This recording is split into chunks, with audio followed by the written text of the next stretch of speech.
వేదగ్రంథాల ప్రకారం కాలమనేది ఒక సరళరేఖ కాదు, అదొక చక్రం. ఒకప్పుడున్న స్వర్ణయుగం నుండి మనం ప్రస్తుతం జీవిస్తున్న ఈ చీకటి యుగం వరకు సాగిన ఈ ప్రయాణం కేవలం గడిచిన సమయం గురించి కాదు, మానవత్వంలో, ధర్మంలో వచ్చిన మార్పుల గురించి కూడా చెప్తుంది.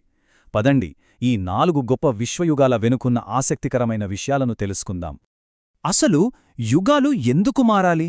ఒకప్పుడు అంత గొప్పగా స్వర్ణంలా వెలిగిన మానవ సమాజం ఇప్పుడు మనం చూస్తున్న ఈ కలియుగానికి ఎలా చేరుకుంది? ఈ మార్పు వెనుక ఉన్న అసలు కారణమేంటి? ఈ విశ్లేషణలో ఆ రహస్యాన్ని ఛేదిద్దాం.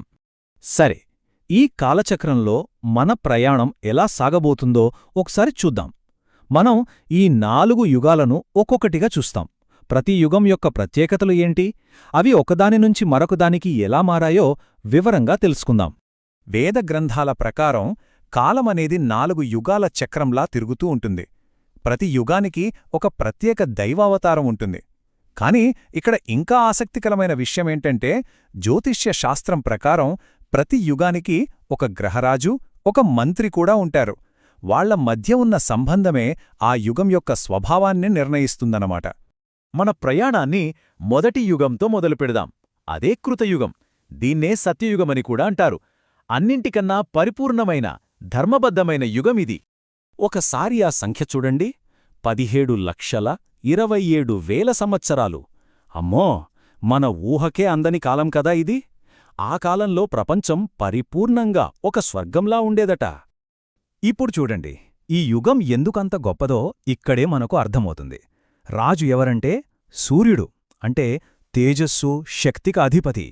మరి మంత్రి బృహస్పతి, అంటే దేవగురువు, జ్ఞానానికి ప్రతీక. వీళ్ళిద్దరూ మంచి స్నేహితులు. రాజు మంత్రి మధ్య ఇంత మంచి పొత్తు ఉంటే ఇక పాలన ఎలా ఉంటుంది? అద్భుతంగా ఉంటుంది. అందుకే ధర్మం 4 కాళ్లమీద, అంటే 100% పరిపూర్ణంగా నిలబడింది. కృతయుగంలో జీవితం చాలా ప్రశాంతంగా సాగింది. కాని ఏదీ శాశ్వతం కాదు కదా.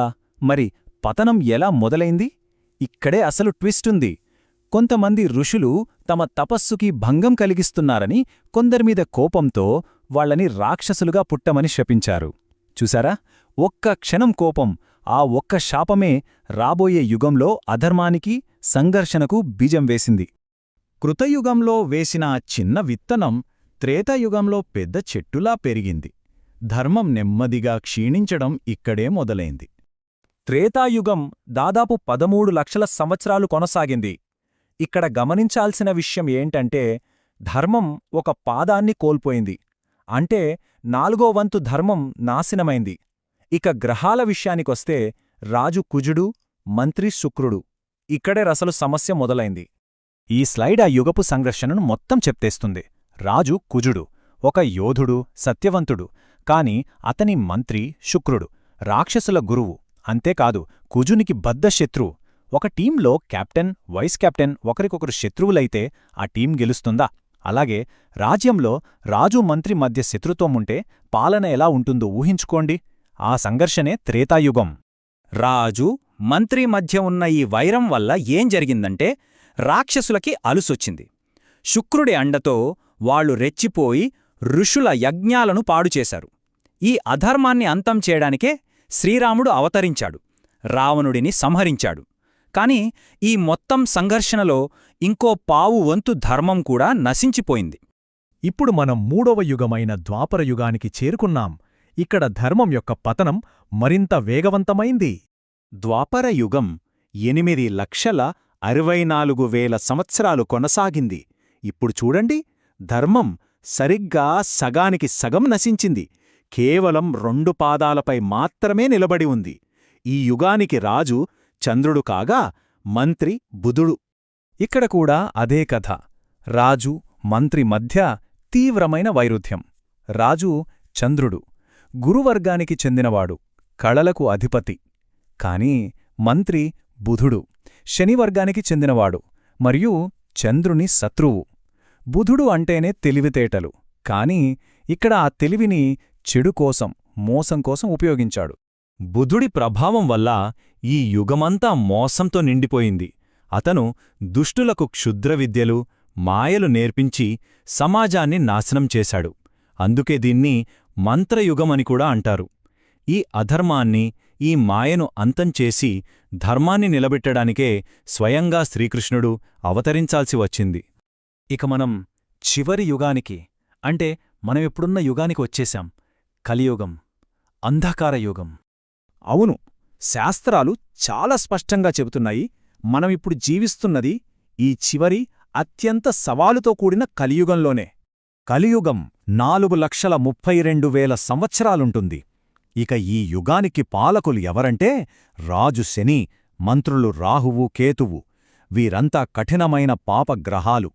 అందుకే ఈ యుగంలో ధర్మం 3 పాదాలను కోల్పోయి కేవలం ఒకే ఒక్క పాదం మీద చాలా బలహీనంగా నిలబడుంది. ఈ యుగం లక్షణాల గురించి గ్రంథాలు ఏం చెప్పాయో చూడండి.